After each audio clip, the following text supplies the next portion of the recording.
प्रणाम।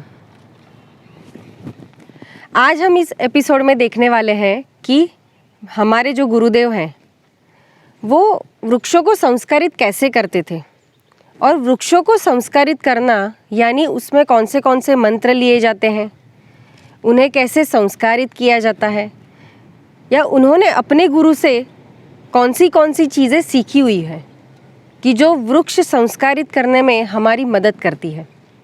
तो ऐसी सारी अच्छी चीज़ें वो आज हमें बताने वाले हैं। तो चलिए देखते हैं कि वे क्या आज सुंदर सी चीज़ें हमें बताने वाले हैं। गुरुदेव, आपने हमेशा मुझे एक चीज़ सिखाई है कि जब कभी हम हमारे घर में या हमारे आश्रम में नया पौधा लाते हैं या नए बीज लाते हैं तो उसे आप हमेशा संस्कारित करते हैं, और हमें भी आपने यही सिखाया है कि कोई भी वृक्ष हो या पौधा हो उसे संस्कारित करना बहुत ज़रूरी है। उसका महत्व तो आपने मुझे बताया, लेकिन ये संस्कारित करना यानी कैसे करेंगे? ऐसा है कि हम लोग जब भी बच्चों को स्कूल में भेज देते हैं तो उनके ऊपर संस्कार करते हैं हम लोग जी। तो फर्स्ट स्टैंडर्ड, सेकंड, थर्ड, फिर वो एक संस्कार होके जो टीचर है वो उनको सिखाता है।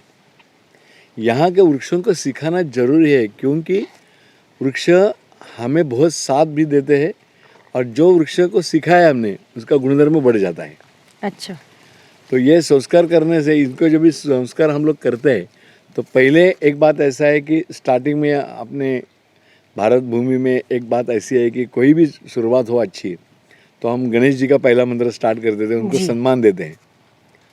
तो पहला मंत्र गणेश जी का होता है, ओम गंगणपतये नमः, ओम गंगणपतये नमः। दूसरा मंत्र जो होता है जिस पे लगाना है वो भूमि का है। जी जी। तो भूमि का मंत्र है तो वास्तु का मंत्र हो गया वो। तो वास्तु का मंत्र जो होता है वो वास्तु देवो दया सिंधो प्रणत क्लेशनाशन सुखं देहि धनं देहि सुस्थिर भवेश्वनि। ओम नमो भूदेवम भूदेवम प्रसिद्धतु। ऐसे जो मंत्र है वो हम लोग लेते हैं। बाद में ये शुद्धता होनी चाहिए, यानी ये मंत्र से पहले हम भूमि शुद्ध करते हैं। शुद्ध करते हैं ये मंत्र से। फिर बाद में जो और भी शुद्धि करना हो तो गायत्री मंत्र का उच्चारण करना जरूरी है। जैसे हवन में हम लोग करते हैं जी। तो गायत्री का जो मंत्र है ओम भूर्भुवः स्वाहा ओम तत्सवितुर्वरेण्यं भर्गो देवस्य धीमहि धियो यो नः प्रचोदयात्। ये बोलना जरूरी है उनके ऊपर। 21 दिन का ये प्रोग्राम चलता है जी। तो 21 दिन में हम उसको सुबह 2 घंटा और शाम को 2 घंटा हम लोग उनको सिखाते हैं। इनको सिखाते हैं हम लोग। तुमने तो सिखाया ये सब कि कैसे कैसे हम लोग करते हैं, इसके ऊपर संस्कार हम कैसे करते हैं। लेकिन इसमें एक चीज ऐसा है गुरुदेव कि 21 दिन ही क्यों? 21 दिन एक्चुअली ऐसा अपने ग्रंथों में उसका लिखा हुआ है कि 21 दिन में वृक्ष तैयार हो जाते हैं। अच्छा। जब मेरे गुरु ने जब भी मुझे सिखाया तो मैंने भी गुरु को ये पूछा था मेरे कि 21 दिन क्यों? बोले कोई भी संस्कार हो वो 21 दिन का ही होता है। अच्छा। तो उन्होंने जैसा मुझे सिखाया वैसे मैं आपको सबको सिखाया मैंने, और वैसा ही मैं करता हूँ। जो परंपरा चालू है, जो गुरु परंपरा है वही परंपरा चालू है, वैसे ही चालू है।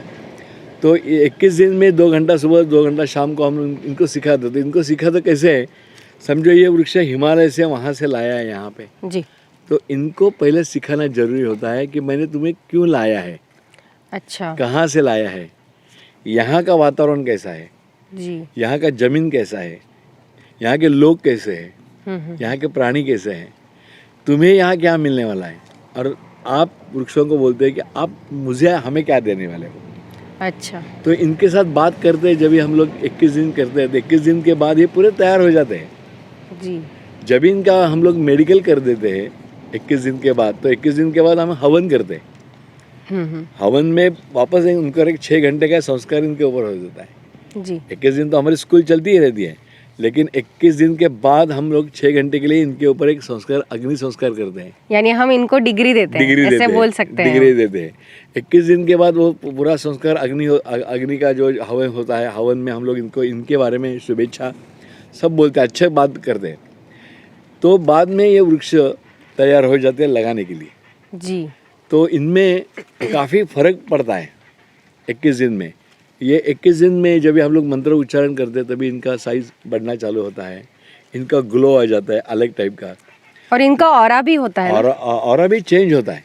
जी हर एक वृक्ष का स्वभाव अलग अलग होता है। जी जैसे आदमी का स्वभाव अलग होता है।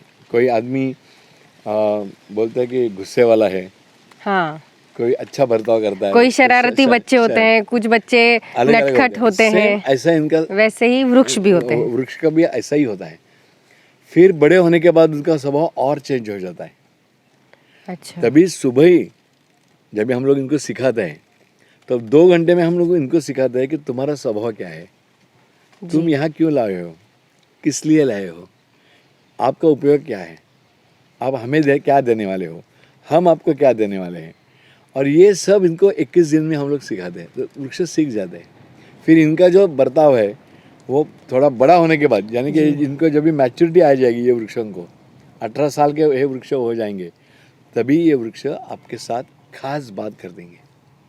अच्छा यहाँ के जो वृक्ष है अभी जो बड़े वृक्ष हो गए हैं, इनका अगर आप स्वभाव देखेंगे बहुत कुछ अलग है, बहुत कुछ देते भी हैं, लेकिन लेने वाला चाहिए, इनको संभालने वाला चाहिए। हम जैसे में हमारे गुरुजी ने हमें बताया कि लोग वृक्षों को ऐसे देखते नहीं है, ऐसे नज़ारे से देखते नहीं है। लोग बोलते हैं वृक्ष है, झाड़ है, क्या देने वाला है, उसका तो ये है, लेकिन वो अपने को फल देता है। बेसिकली सब लोगों को वो ऑक्सीजन फ्री में देता फ्री है में देता ऑक्सीजन। है। मुबदला ऐसा कुछ नहीं है। जैसे जंगलों में वृक्ष लगाते हैं तो हम लोग क्या उसको देते हैं, जब भी हम इसको लगाएंगे तो इसको देंगे, लेकिन जंगलों के वृक्ष है जो अपने को बहुत कुछ देते हैं। जी सेम ऐसा ही बर्ताव अपना भी होना चाहिए कि जो लोग जैसा हमें देते हैं वैसे हम भी उनको वृक्षों को काफी कुछ देना चाहिए। तभी ये वृक्षों की जो स्वभाव है अपने से मिलजुल जाएगा। जी जैसे हम मंत्र संस्कार करते हैं तो उसमें एक पार्ट ये भी रहता है कि हम उन्हें कॉस्मिक हीलिंग देते हैं। यस। तो वो कैसे हम वृक्षों को कॉस्मिक हीलिंग देते हैं? जैसे ये छोटा है जी तो इसको देंगे तो नीचे भी एक हाथ रखेंगे जी और एक ऊपर से भी हाथ रखेंगे, इस तरह से। इस तरह से, और फिर इनको हीलिंग देना चालू करेंगे। आँख बंद करेंगे और अंदर से हम लोग गायत्री का मंत्र पढ़ेंगे, पठन करेंगे पठन करेंगे। गायत्री का मंत्र पठन करने के बाद इनको हीलिंग चालू हो जाता है। लेकिन इसके लिए हमें हीलिंग सीखना जरूरी है? जरूरी है, उसके healing बिना तो- नहीं इसके होगा? बिना नहीं।